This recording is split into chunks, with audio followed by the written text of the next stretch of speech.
Assalamu alaikum. Bonjour tout le monde. J'espère que vous allez bien et bienvenue dans cette nouvelle vidéo. Alors, Inch'Allah, dans cette vidéo, nous essayons de continuer notre cours dénombrement. Partie 2. Alors, je commence ce vidéo par un petit rappel de ce qu'on a vu dans la première partie du cours. On commence par le principe du produit. On considère une expérience aléatoire formée de P choix, où P est supérieur ou égal à 2.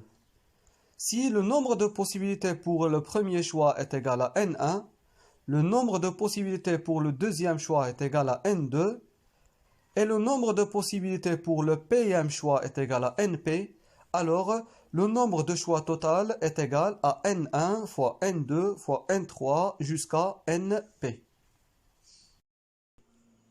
Le nombre d'arrangements avec répétition de P éléments parmi N est égal à N à la puissance P. Le nombre d'arrangements sans répétition de P éléments choisis parmi N est égal à arrangement de P parmi N, qui est égal à N facteur de N-1 facteur de N-2 jusqu'à N-P plus 1. On multiplie P facteur. Lorsqu'on inverse deux ou plusieurs éléments d'un arrangement parmi les éléments d'un ensemble E, on obtient un autre arrangement. Ici, l'ordre des éléments a une importance. Un cas particulier, si n est égal à p, alors tout arrangement sans répétition de n éléments parmi n est appelé permutation à n éléments. Le nombre de permutations qu'on peut former à partir d'un ensemble de n éléments distincts est égal à factoriel de n qui est égal à n facteur de n-1 facteur de n-2 jusqu'à 2 fois 1. On multiplie n facteurs. Le nombre de permutations à n éléments où le premier élément figure n1 fois, le second élément figure n2 fois et le dernier élément figure nr fois, tel que la somme des ni de 1 jusqu'à r est égale à n, est égale à factoriel de n sur factoriel de 1 fois factoriel de n2 fois factoriel de n3 jusqu'à factoriel de nr. Le nombre de combinaisons à p éléments choisis parmi n est égal combinaison de p parmi n qui est égal arrangement de p parmi n sur factoriel de p. Une autre écriture pour la combinaison, c'est factoriel de n sur factoriel de p fois factoriel de n moins p. Dans la troisième partie du cours, on va parler de différents types de tirage. On commence par une introduction. On considère une urne qui contient 4 boules rouges et 3 boules vertes. On tire au hasard 3 boules de l'urne. Il existe 3 types de tirage possibles. Premier type de tirage, si l'on tire 3 boules l'une après l'autre sans remettre aucune boule tirée dans l'urne. C'est-à-dire, je tire la première boule, je note sa couleur, je tire la deuxième boule, je note sa couleur, je tire la troisième boule et je note sa couleur. On remarque qu'à chaque fois que l'on tire une boule, on ne remet pas dans l'urne. On dit qu'on a effectué un tirage successif sans remise. Un tirage successif, c'est-à-dire qu'on a un ordre. On tire la première boule, suivie de la deuxième boule, suivie de la troisième boule. Sans remise, c'est-à-dire sans remettre la boule tirée dans l'urne. Deuxième type de tirage. Si l'on tire 3 boules l'une après l'autre en remettant à chaque fois la boule tirée dans l'urne. C'est-à-dire, je tire la première boule, je note sa couleur, je remets la boule tirée dans l'urne avant de tirer la deuxième boule. Je tire la deuxième boule, je note sa couleur, je remets la boule tirée dans l'urne avant de tirer la troisième boule. Je tire la troisième boule, je note sa couleur et je remets la boule tirée dans l'urne. On remarque qu'à chaque fois que l'on tire une boule, on remet la boule tirée dans l'urne avant de tirer la boule suivante. On dit qu'on a effectué un tirage successif avec remise. Un tirage successif, c'est-à-dire qu'on a un ordre. On tire la première boule, puis la deuxième boule, ensuite la troisième boule. Avec remise, c'est-à-dire à chaque fois que l'on tire une boule, on remet la boule tirée dans l'urne. Troisième type de tirage, si l'on tire 3 boules en même temps. Par exemple, tirer 2 boules rouges et une boule verte en même temps. Voilà l'exemple. On dit qu'on a effectué un tirage simultané. Avant de passer aux exercices, on va faire une liaison avec ce qu'on a vu dans la première partie du cours et ces différents types de tirage. Pour cela, on considère une urne qui contient n boules. On tire successivement sans remise P boules de l'urne. Tirage successif sans remise, c'est-à-dire qu'on a un ordre. Sans remise, c'est-à-dire qu'à chaque fois que l'on tire une boule, on ne la remet pas dans l'urne. Il est tout d'abord évident que pour un tel tirage existe, il faut que P doit être inférieur ou égal à N. Le nombre de possibilités pour choisir la première boule est égal à N. Puisque le tirage est successif sans remise, c'est-à-dire qu'à chaque fois que l'on tire une boule, on ne la remet pas dans l'urne. Donc, la composition de l'urne est modifiée. Nous n'avons plus que de N boules dans l'urne. Il ne reste que N-1 boule dans l'urne. Donc, le nombre de possibilités pour choisir la deuxième boule est égal à N-1. Et le nombre de possibilités pour choisir la P1 boule est égal à N-P plus 1. Donc, le nombre de possibilités de tirer P boules parmi N boules est égal à N facteur de N-1 facteur de N-2 jusqu'à N-P plus 1. On multiplie P facteur. Ce nombre, c'est égal à l'arrangement de P parmi N. Donc, un tirage successif sans remise de P éléments parmi N est un arrangement sans répétition de P éléments parmi N. Donc, dans les exercices où il y a un tirage successif sans remise, on va utiliser les arrangements. Voici l'énoncé de l'exercice 1 qui traite le tirage sans remise. On considère une urne qui contient 4 boules rouges et 3 boules vertes. On tire successivement et sans remise 3 boules de l'urne. Alors, on a une urne qui contient 7 boules, 4 boules rouges et 3 boules vertes. Première question. Il s'agit de dénombrer le nombre de tous les résultats possibles. Un résultat possible est un arrangement sans répétition de 3 boules parmi 7 boules. Puisqu'on a 7 boules dans l'urne, alors on a 7 possibilités de tirer la première boule. Une fois que la première boule est tirée, alors le nombre de boules dans l'urne sera décrémenté par 1, c'est-à-dire qu'il ne reste que 6 boules dans l'urne. Donc, on a 6 possibilités de tirer la deuxième boule. Une fois que la deuxième boule est tirée, alors il ne reste que 5 boules dans l'urne, c'est-à-dire qu'on a 5 possibilités de tirer la troisième boule. Donc, le nombre de tous les résultats possibles est égal à arrangement de 3 parmi 7, qui est égal à 7 fois 6 fois 5 égale à 210. Pour la deuxième question, quel est le nombre des résultats possibles qui comportent 3 boules rouges? C'est-à-dire, tirer 3 boules rouges parmi les 4 boules rouges qui est dans l'urne. Alors, un résultat possible est un arrangement sans répétition de 3 boules rouges parmi les 4 boules rouges dans l'urne. Donc, pour tirer la première boule rouge, on dispose de 4 possibilités, parce que dans l'urne, on a 4 boules rouges. Une fois que la première boule rouge est tirée, alors il ne reste que 3 boules rouges dans l'urne. C'est-à-dire que pour tirer la deuxième boule rouge, on dispose de 3 possibilités.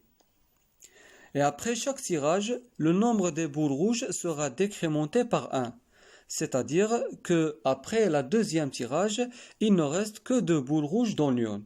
C'est-à-dire que pour tirer la troisième boule rouge, on dispose que de 2 possibilités. Donc, le nombre des résultats qui comportent 3 boules rouges est égal à arrangement de 3 parmi 4, qui est égal à 4 fois 3 fois 2, qui est égal à 24. Pour la troisième question, quel est le nombre des résultats possibles qui comportent 3 boules vertes? C'est-à-dire de tirer 3 boules vertes parmi les 3 boules vertes qui est dans l'urne. Alors, un résultat possible est un arrangement sans répétition de 3 boules vertes parmi les 3 boules vertes qui est dans l'urne. Pour tirer la première boule verte, on dispose de 3 possibilités, parce qu'on a 3 boules vertes dans l'urne. Une fois que la première boule verte est tirée, il ne reste que 2 boules vertes dans l'urne. C'est-à-dire, pour tirer la deuxième boule verte, on dispose de 2 possibilités. Après chaque tirage, on remarque que le nombre des boules vertes sera décrémenté par 1. Pourquoi? Parce qu'on tire successivement et sans remise. C'est-à-dire, à chaque fois que l'on tire une boule, on ne la remet pas dans l'urne. Donc, après le deuxième tirage, il ne reste qu'une seule boule verte dans l'urne. Donc, pour tirer la troisième boule verte, on dispose d'une seule possibilité. Donc, le nombre des résultats possibles qui comportent 3 boules vertes est égal à arrangement de 3 parmi 3 égale à 3 fois 2 fois 1 égale à 6. Pour la dernière question, quel est le nombre des résultats possibles qui comportent 3 boules de même couleur? Pour tirer 3 boules de même couleur, il y a 2 cas. Soit on tire 3 boules rouges ou soit on tire 3 boules vertes. D'après la question 2, le nombre des résultats qui comportent 3 boules rouges est égal à 24.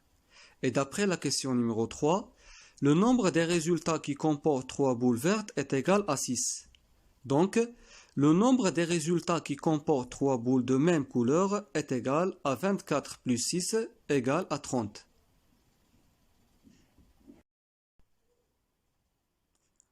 Passons maintenant à un autre exercice. On considère une urne qui contient 9 boules. 3 boules rouges, 4 boules vertes et 2 boules jaunes. On tire successivement et sans remise 3 boules de l'urne. Première question. Quel est le nombre de tous les résultats possibles? Deuxième question. Quel est le nombre des résultats possibles qui comportent 3 boules de même couleur? Troisième question. Quel est le nombre des résultats possibles qui comportent 3 boules de couleur différentes 2 à 2? Pour la dernière question, quel est le nombre des résultats possibles qui comportent 2 boules vertes et une boule jaune? On va commencer à résoudre cet exercice. Alors, on a une urne qui contient 3 boules rouges, 4 boules vertes et 2 boules jaunes. Donc, le nombre total des boules dans l'urne est égal à 9. On tire successivement et sans remise 3 boules de l'urne. C'est-à-dire que dans cet exercice, on va utiliser les arrangements. La première question, quel est le nombre de tous les résultats possibles? Un résultat possible est un arrangement sans répétition de 3 boules parmi 9.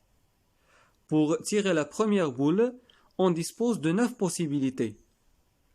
Si on tire une boule, alors la composition de l'urne sera modifiée. Nous n'avons plus de 9 boules, il ne reste que 8 boules. Donc, pour tirer la deuxième boule, on dispose de 8 possibilités. Et pour tirer la troisième boule, on dispose de 7 possibilités. Donc, le nombre total des résultats possibles est égal arrangement de 3 parmi 9 égale 9 fois 8 fois 7 égale 504. Pour la deuxième question, quel est le nombre des résultats possibles qui comportent 3 boules de même couleur? Pour tirer 3 boules de même couleur, soit on tire 3 boules rouges ou soit on tire 3 boules vertes. Est-ce qu'on peut tirer 3 boules jaunes? Non. Pourquoi? Parce qu'on a seulement 2 boules jaunes dans l'urne. Dans un tirage successif et sans remise, pour tirer P boules parmi N boules, il faut que P inférieur ou égal à N. Ici, le nombre des résultats qui comportent 3 boules rouges est égal arrangement de 3 parmi 3 égale à 3 fois 2 fois 1 qui est égal à 6. Donc, on tire 3 boules rouges parmi les 3 boules rouges qui est dans l'urne. Le nombre des résultats qui comportent 3 boules vertes est égal arrangement de 3 parmi 4 qui est égal à 4 fois 3 fois 2 fois 1 égale à 24. Ici, on tire 3 boules vertes parmi les 4 boules vertes qui est dans l'urne.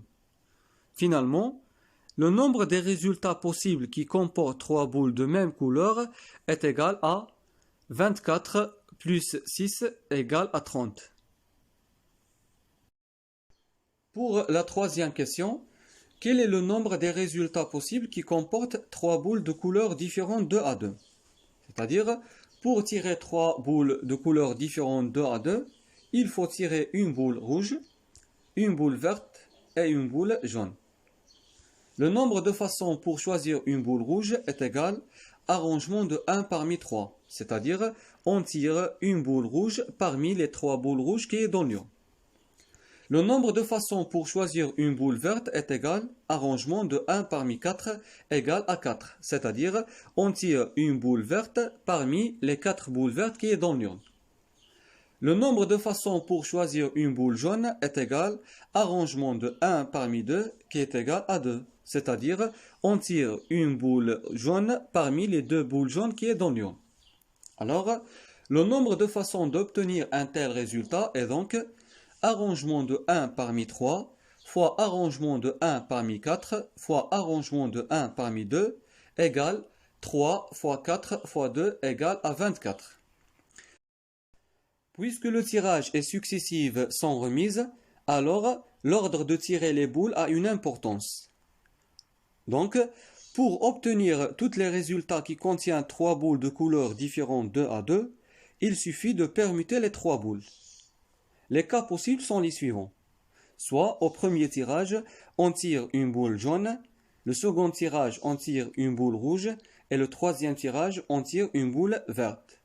Une autre façon de permuter les boules, soit au premier tirage, on tire une boule jaune, suivie d'une boule verte, suivie d'une boule rouge. Ou par exemple, au premier tirage, on tire une boule rouge, suivie d'une boule verte, suivie d'une boule jaune. Et voici les cas possibles. Donc, le nombre de permutations, ou on l'appelle le coefficient d'ordre, ici est égal à 6. Comment trouver 6? Revenons à la première partie du cours. On a dit que le nombre de permutations à n éléments distincts est égal à factoriel de n. Donc ici, on permute 3 boules de couleurs différentes 2 à 2. C'est-à-dire que le coefficient d'ordre est égal à factoriel de 3, qui est égal 3 fois 2 fois 1, qui est égal à 6. Donc, le nombre des résultats possibles qui comportent 3 boules de couleurs différentes 2 à 2 est égal à coefficient d'ordre multiplié par le nombre de façons d'obtenir un résultat, c'est-à-dire 6 fois 24 qui est égal à 144. Pour la dernière question, quel est le nombre des résultats possibles qui comportent 2 boules vertes et une boule jaune? Alors, on tire 2 boules vertes et une boule jaune. Le nombre de façons pour choisir la première boule verte est égal à arrangement de 1 parmi 4. C'est-à-dire, on tire une boule verte parmi les 4 boules vertes qui est dans l'urne. Puisque le tirage est successivement sans remise, c'est-à-dire qu'à chaque fois que l'on tire une boule, on ne la remet pas dans l'urne. Donc, il ne reste que 3 boules vertes dans l'urne. D'où, le nombre de façons pour choisir la deuxième boule verte est égal à arrangement de 1 parmi 3, et non pas arrangement de 1 parmi 4. Arrangement de 1 parmi 3 égale à 3. Le nombre de façons pour choisir une boule jaune est égal à arrangement de 1 parmi 2, qui est égal à 2. C'est-à-dire, on tire une boule jaune parmi les 2 boules jaunes qui est dans l'urne. Donc, le nombre de façons d'obtenir un tel résultat est donc arrangement de 1 parmi 4 fois arrangement de 1 parmi 3 fois arrangement de 1 parmi 2 égale à 4 fois 3 fois 2 qui est égal à 24. Puisque le tirage est successif sans remise, alors l'ordre de tirer les boules a une importance. Donc, pour obtenir tous les résultats qui contiennent 2 boules vertes et une boule jaune, il suffit de permuter les 3 boules. Les cas possibles sont les suivants. Soit au premier tirage, on tire une boule verte, le second tirage, une boule verte, et le troisième tirage, une boule jaune. Une autre permutation pour les boules, soit au premier tirage, on tire une boule verte, suivie d'une boule jaune, suivie d'une boule verte. Ou, au premier tirage, on tire une boule jaune suivie d'une boule verte suivie d'une boule verte. Donc, le nombre de permutations ou le coefficient d'ordre est égal à 3. Comment trouver 3? Coefficient d'ordre égale à factoriel de 3 sur factoriel de 2. Factoriel de 3 parce qu'on tire 3 boules, sur divisé par factoriel de 2 parce que la boule verte figure 2 fois. Donc, le coefficient d'ordre égale à 3. D'où le nombre des résultats possibles qui comportent 2 boules vertes et une boule jaune est le coefficient d'ordre fois le nombre de façons d'obtenir un résultat, c'est-à-dire 3 fois 24 qui est égal à 72.